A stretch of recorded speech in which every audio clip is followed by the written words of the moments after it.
Nushat here and you are watching NK Edu here. So, my dear student, today in this video we are going to do question number 10th of NCERT class 10th. Let's see what the question says. Question says here, two poles of equal heights are standing opposite each other on either side of the road, which is 80 meter wide. From a point between them on the road, the angle of elevation of the top of the poles are 60 degree and 30 degree respectively. Find the height of the poles and the distance of the points from the pole. Question कहता है कि दो poles हैं, equal length के दो poles हैं, खंबे हैं, राइट?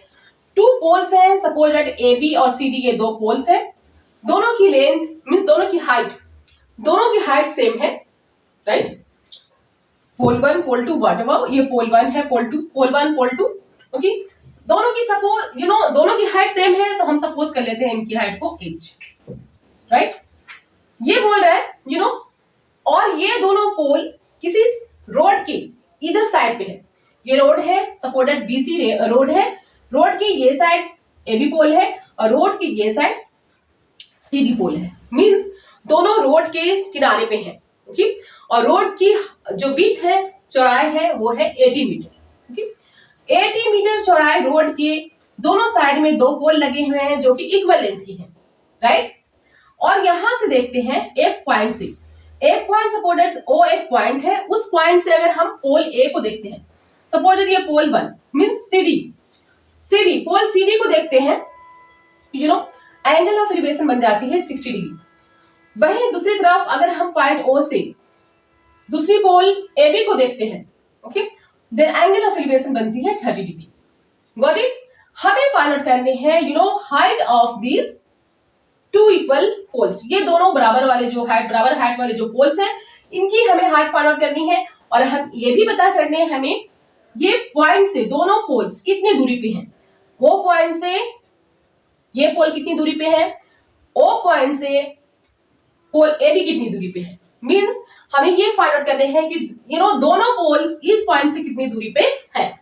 मींस हमें फाइंड आउट करने हैं ओसी एंड ओबी, दोनों की मींस लेंथ फाइंड आउट करनी है. क्या करेंगे? Let the height of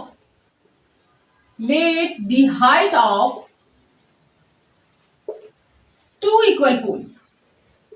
दो इक्वल पोल्स की हाइट को हम सपोज कर लेते हैं h. Let the height of two equal poles be h metre. क्या सपोज कर लेते हैं? h metre, right? देन इस ट्राइंगल में देखेंगे, इन ट्राइंगल दो राइट एंगल बन गए हमारे यहाँ पे, right angle ACO, right angle ABO. तो फर्स्ट ऑफ ऑल करेंगे in triangle DCO. Triangle DCO में क्या है, ये फाइंड आउट करने हैं हमें एच मीन सीडी. हम लेंगे सीडी और ओसी को, बिकॉज हमें ओसी भी फाइंड आउट करने हैं. So in triangle DCO P by B means tan 60 degree.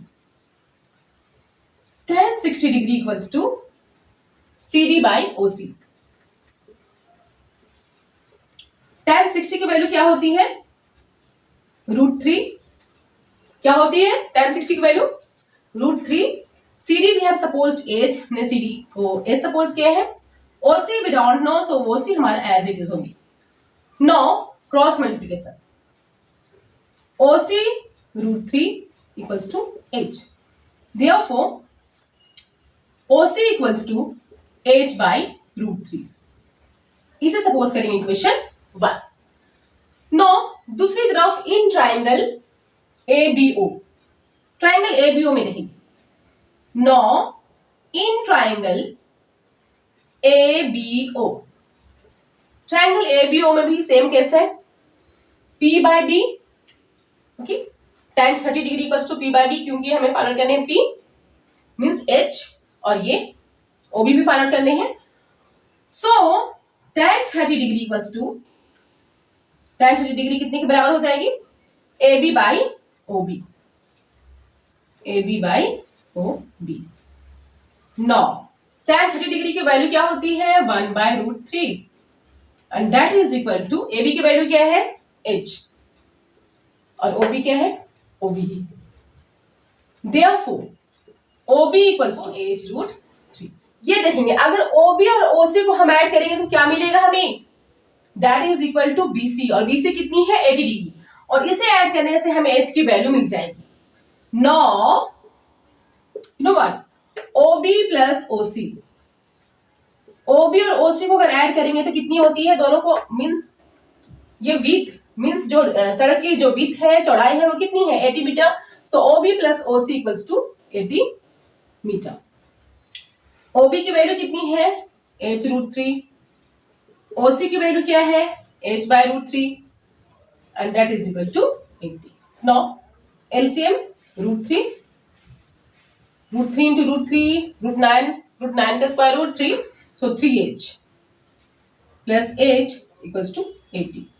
अब करेंगे क्रॉस मल्टीप्लिकेशन, जस्ट लुक किया 3h प्लस h कितने हो गए 4h और 1 से मल्टीप्लाई करेंगे 4h बन जाए 4h, मीन्स ये कुछ भी नहीं है। अब 80 को √3 से मल्टीप्लाई करेंगे, so 80√3। Therefore you know what, यहां तक क्लियर हो गया, क्लियर है till here. Now just look here क्या होगा, therefore h equals to 80√3 divided by 4, 4 से डिवाइड करेंगे क्या आएगा, 4 1 जा 4, 4 2 जा 8, h की वैल्यू आ जाती है 20√3 metre, means height of the pole की हाइट कितनी आ गई 20√3 मीटर। वही दूसरी तरफ से हमें ये भी फाइंड आउट करने हैं OC and OB।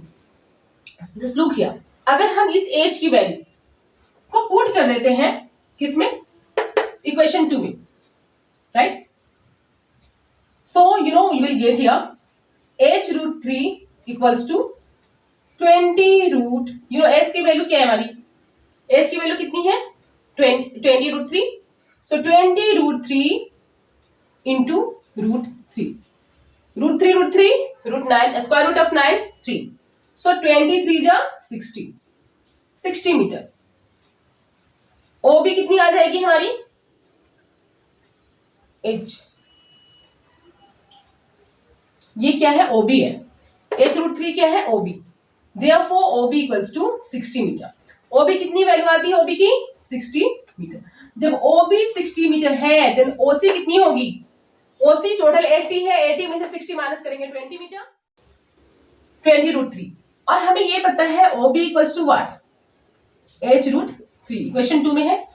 You know what, अब h की वैल्यू हमें OB फाइंड आउट करने हैं, तो यू नो व्हाट h की वैल्यू हम यहाँ पे पुट कर देते हैं इक्वेशन 2 में, h की वैल्यू इक्वेशन 2 में पुट करेंगे, h की वैल्यू क्या है फ्रॉम इक्वेशन 2 रिटर्न करेंगे from equation 2, you know h की वैल्यू क्या है 20√3, 20√3 को √3 से मल्टीप्लाई करेंगे क्या आएगा, √3 into √3 √9, square root of 9 is 3, so 23 जा 60 मीटर।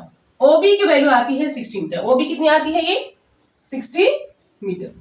अगर ये 60 मीटर है OC कितनी होगी, यू नो हमें पता है कि ये मींस विड्थ है, मींस रोड की जो विड्थ है वो 80 मीटर है, 80 में से अगर OB 60 मीटर है तो ये कितनी होगी 20, ओके।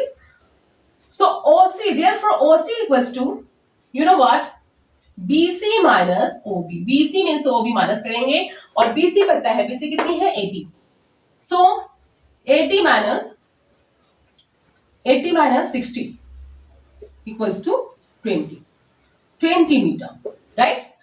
इस तरह से हम कह सकते हैं hence okay the height of the poles, equal poles की हाइट कितनी है 20√3, hence you can write on here, hence clear है ना, आ गया answer, the height of the equal poles is 20√3 meter, okay, and distance between pole CD and pole AB, and distance of pole CD from point O 20 meter and OB, pole OB की just distance कितनी है, we have done pole OB की distance कितनी है 60 meter is equals to 60 meter। अब इतना कर भी सकते हैं नहीं भी कर सकते हैं, answer you have got it, simply भी कर सकते हैं OB इक्वल्स टू दिस और OC equals to this. Clear, understood, आया समझ में, बहुत इजी है। ज्यादा लेंदी भी नहीं है, क्वेश्चन बहुत इजी है, कैलकुलेशन भी बहुत इजी है, right? So please go on practising it.